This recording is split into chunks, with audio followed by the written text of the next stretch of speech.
Hello guys, welcome back to another video. ఈ రోజు అయితే మనం జైల్ మండికి అయితే వచ్చేసాం అనమాట. సో ఆఫర్ అయితే నడుస్తుంది కదా, అందుకని చెప్పేసి నేను ఈ మండి ప్లేస్కి అయితే వచ్చేసాను. ఫస్ట్ ఆఫ్ ఆల్ మా ఫ్రెండ్స్ అయితే వెళ్ళారు, దాని తర్వాత నాకే తెలిసింది. ఈ రీల్స్లో చూస్తున్న కొద్దీ మనం కూడా ఎలా అనిపిస్తుంది, అందుకే ఇక్కడ చాలామంది వెయిటింగ్లో ఉన్నారు. సో ఫస్ట్ 2 డేస్లో మాత్రం ఫుల్ ఆఫర్ అయితే పెట్టేశాడు అనమాట. దాని తర్వాత నుంచి తెలిసి వచ్చింది. సో ఫ్రీ మండి అయితే ఇవ్వడం స్టార్ట్ చేశాడు కాబట్టి చాలా లాస్ అయితే అయిపోయింది అనుకుంటా. ఇప్పుడు ఫస్ట్ 20 మెంబర్స్కి ఇవ్వడం స్టార్ట్ చేశాడు. నేను వెళ్ళిన తర్వాత ఒక్కొక్కరు కొట్టుకోవడం స్టార్ట్ చేశారు.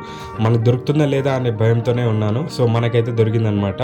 సో ఎలా ఉంటుంది అని అనుకొని నేను కూడా లోపలికి వెళ్ళాను. సూపర్ ప్లేస్ అయితే సూపర్గా అయితే ఉంది. సో అంత సెట్టింగ్ ఏరియా, అంబియన్స్ మొత్తము. ఇంకా మండి ఎలా ఉంటుంది అనుకుంటే ఇదే అండి మన చికెన్ మండి మాత్రం. సో ఆఫర్ వచ్చేసి మార్చ్ 5th నుంచి ఏప్రిల్ 5th వరకు, ఇంకా 3 డేస్ అయితే టైం ఉంది. సో అందరూ అయిపోయిన తర్వాత పెడుతున్నాం అనుకోవద్దండి, ఇంకా 3 డేస్ ఉంది. ఎంజాయ్ చేయండి. Love you guys, bye. ఇంతటితో ఉంటాను, ఓకేనా.